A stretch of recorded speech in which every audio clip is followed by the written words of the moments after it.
Hey everybody, I'm Ryan Cleveland, the multiplayer design director on Gears 5. Welcome to the second Gear in the Machine episode for Gears 5. We're going to be talking about divisions, the all-new way to rank up inside Gears 5. We had a ton of feedback from Gears 4, from all kinds of players about the ranking system in Gears 4. We wanted to bring something that would help players understand what was happening, as well as celebrate their accomplishments. When you start playing Gears 5 in the tech test this weekend, you're going to notice that the Gears 5 rankings is pretty similar to the Gears 4 at the beginning. You're going to have placement matches, and as you complete them, you're going to get ranked. When you get ranked, however, is where the differences start. You're going to see the fact that you now get placed into a division inside your tier. So if you see the fact that you're in, say, Gold 2, you're going to be in the Gold 2 division of all the people in the world that are in Gold 2. Inside the division, we're going to show you a leaderboard just for Gold 2.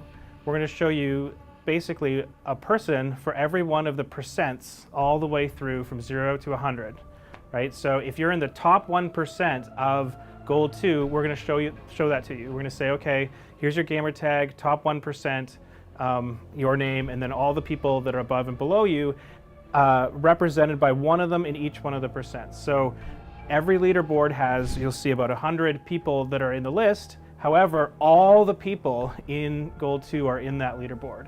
This gives you a really digestible way to understand where you are relative to the other people inside your division. With this, we're going to give you rewards every week. So wherever you place inside the division will determine how much XP, or if there's cosmetic rewards, items that we would give, that would show up here, you would be granted them based on where you stood inside your division.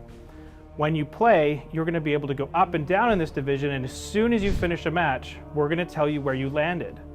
When you get into the top 1% for every division, we're now going to go and zoom in on that 1%, and we're going to show you individual people, individual players, and their numbers like inside that division. So let's say you're in the top 1%, you're actually, 203rd. We're going to show you at spot 203, and then the person right above you at 202, and the person below you at 204. So the idea is that we're always showing you somebody that you can compete with that's close enough, but still has a meaningful difference between where you are and where you need to be. As you get to the top of your division, if you're the number one person in your division and you beat somebody that's above you, you're going to rank up. So now we're going to give you a much clearer understanding of when you're about to move to the next division. So if you're the top person, if you're number one in Gold 2 and you beat somebody in Gold 3, boop, you're up into Gold 3. Now, at the end of every match, one of the things that we'd heard about before is that people really didn't understand what it took to level up. Now, not only have we learned a lot about how to determine player skill, but we're also going to be showing you every round's contribution to your rank. And we're going to do so with a new system we call skill points.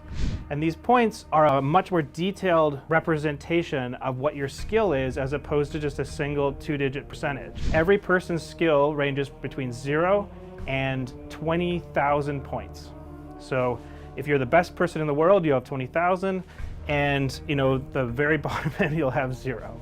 Now, everybody else, for most of us, will be somewhere in between those two, and you'll be able to tell you versus your friends at a really granular level, but your primary point of knowing what your tier is still there. You can still be Bronze 2, Bronze 3, you can still be Onyx 1, Onyx 2, and for the first time, we're going to have an exclusive Masters tier for the top division in all of Gears, right? So above Diamond is Masters, and that's going to be able to be seen by all players. So the Masters top 100 leaderboard will be browsable by every single person that's playing. And what that means is that the top bragging rights for every playlist, for every ranked mode, will go to the people that are at the top of the Masters leaderboard. Now that's something that we think is super exciting. It's something that the fans have asked for.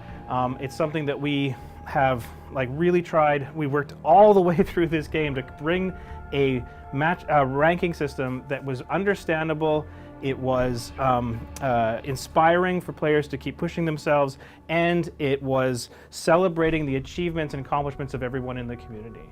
Now, to make it understandable, at the end of your match, we show you a set of boxes, and we'll tell you how well you performed in each one of the rounds with a positive and a negative number. So let's say you did really well in round 1, you get like plus 20. You lost round 2 and you didn't do very well, we have like a negative 10.